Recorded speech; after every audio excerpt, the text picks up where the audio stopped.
Bonjour à toutes et à tous et bienvenue sur Radio CSERT, votre rendez-vous quotidien avec l'actualité de la cybersécurité.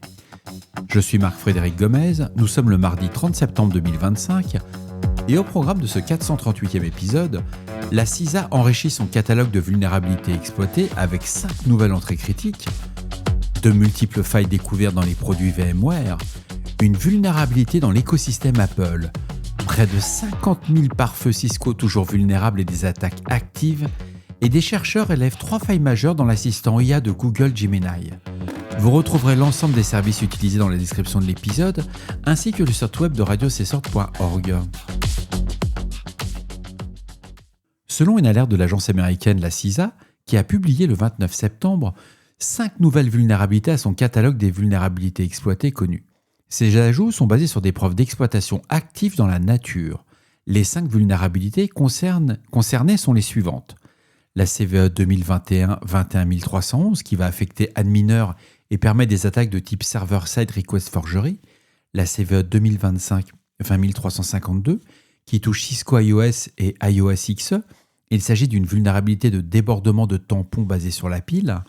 La CVE 2025-10035 concerne Fortran Go Anywhere MFT et permet la désérialisation des données non fiables. La CVE 2025-59689 qui va affecter Libra ESVA, Email Security Gateway et permet l'injection de commandes. Et enfin, la CVE 2025-32463 qui touche sudo et concerne l'inclusion de fonctionnalités provenant d'une sphère de contrôle non fiable. Tous ces types de vulnérabilités constituent des vecteurs d'attaque fréquents par des acteurs malveillants. La directive opérationnelle contraignante, le fameux BOD 2201, impose aux agences fédérales civiles américaines de corriger ces vulnérabilités avant une date limite. Bien que cette directive ne s'applique qu'aux agences fédérales américaines, la CISA encourage fortement toutes les entreprises à prioriser la correction de ces vulnérabilités dans le cadre de leur pratique de gestion des vulnérabilités. Selon un avis du CERT-FR, référencé sous le CERT-FR 2025 AVI 832, de multiples vulnérabilités ont été découvertes dans les produits VMware. Ces failles permettent à un attaquant de provoquer une élévation de privilèges, une atteinte à la confidentialité des données et un contournement de la politique de sécurité. Les produits affectés sont nombreux. Parmi eux, ARIA Opération dans ses versions 8.x, Cloud Foundation dans plusieurs branches de versions, NSX, NXX-T, Telco Cloud Infrastructure et plateformes ainsi que vCenter et VMware Tools. Plus précisément, vCenter est affecté dans sa version 7.x antérieure à la 7.0 U3W et 8.x antérieure à la 8.0 U3G. VMware Tools est concerné dans ses versions 11.x et 12.x antérieures à la 12.5.4 ainsi que la version 13, toutes les versions 13 antérieures à la 13.0.5. 6 vulnérabilités sous des CVE sont référencées. L'éditeur VMware, désormais Broadcom, a publié 2 bulletins de sécurité le 29 septembre 2025 et ces bulletins contiennent toutes les informations nécessaires à l'application des correctifs. Bref, vous l'aurez compris, on ne réfléchit pas et on patch son VMware.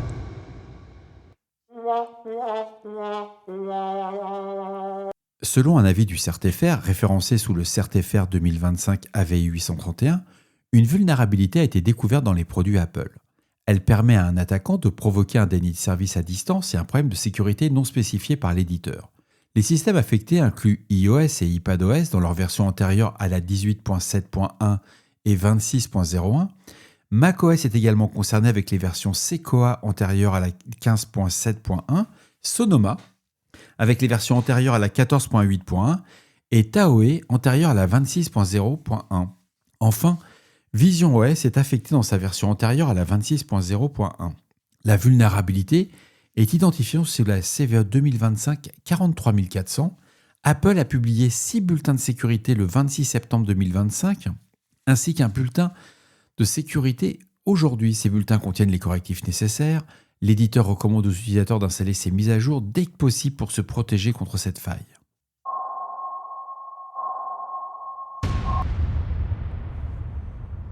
Selon un article de Bleeping Computer publié le 30 septembre, il y aurait environ 50 000 appliances Cisco ASA et Firepower Threat Defense exposés sur Internet restant vulnérables à 2 failles activement exploitées par des pirates. On en a déjà parlé depuis le début du week-end. Ces vulnérabilités, référencées sous la CVE 2025-20333 et la CVE 2025-20362, permettent l'exécution de codes arbitraires et l'accès à des endpoints URL restreints associés à l'accès VPN. Ces 2 failles peuvent être exploitées à distance sans aucune authentification. Le 25 septembre, Cisco avait averti que ces vulnérabilités étaient activement exploitées dans des attaques qui ont commencé avant que des correctifs ne soient disponibles. Il n'existe aucun contournement pour ces failles. Des mesures temporaires de durcissement peuvent inclure la restriction de l'exposition de l'interface web VPN et l'augmentation de la surveillance pour détecter des connexions VPN suspectes et des requêtes HTTP mal formées.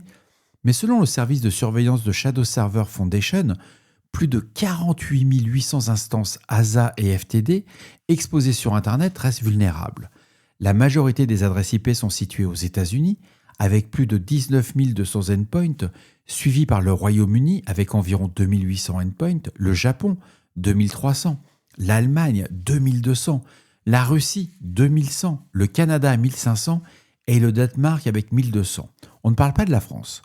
L'exploitation active étant en cours depuis plus d'une semaine, les administrateurs de systèmes potentiellement impactés sont vivement encouragés à appliquer les recommandations de Cisco le plus rapidement possible. La CISA a émis un avis, une directive d'urgence ordonnant aux agences fédérales américaines de corriger cette faille dans les 24 heures, soulignant la gravité de la menace. Selon un article de The Hacker News publié le 29 septembre, des chercheurs en cybersécurité ont révélé 3 vulnérabilités désormais corrigées dans l'assistant d'intelligence artificielle de Gemini de Google. Ces failles, si elles avaient été exploitées, auraient pu exposer les utilisateurs à des risques majeurs de confidentialité et de vol de données. La chercheuse en sécurité, Liv Matan de Tenable, explique que ces vulnérabilités rendaient Gemini vulnérable à des attaques par injection dans son modèle de personnalisation de recherche, à des attaques d'injection de logs contre Gemini Cloud Assist et à l'exfiltration d'informations sauvegardées des données de localisation via l'outil de navigation de Gemini. Ces vulnérabilités ont été collectivement baptisées la Gemini Trifecta par la société de cybersécurité. Elle réside dans 3 composants distincts de la suite Gemini. La première faille, elle va concerner Gemini Cloud Assist.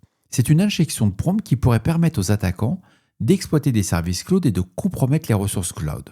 L'outil étant capable de résumer des logs, un acteur malveillant pourrait dissimuler un prompt dans un en-tête user agent dans le cas d'une requête HTTP vers une cloud function.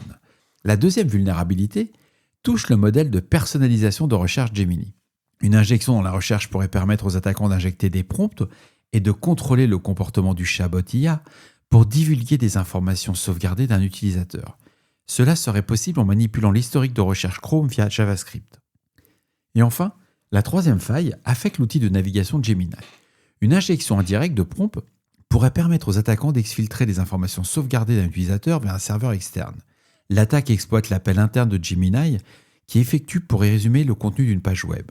Tenable affirme que ces vulnérabilités auraient pu être exploitées pour intégrer des données privées de l'utilisateur dans une requête vers un serveur malveillant contrôlé par les attaquants, sans que Gemini n'ait besoin de rendre de liens ou des images. Suite à cette divulgation responsable, Google a cessé de rendre les hyperliens dans les réponses pour toutes les réponses de résumé de log. L'entreprise a également ajouté des mesures de durcissement supplémentaires pour se protéger contre les injections de prompts.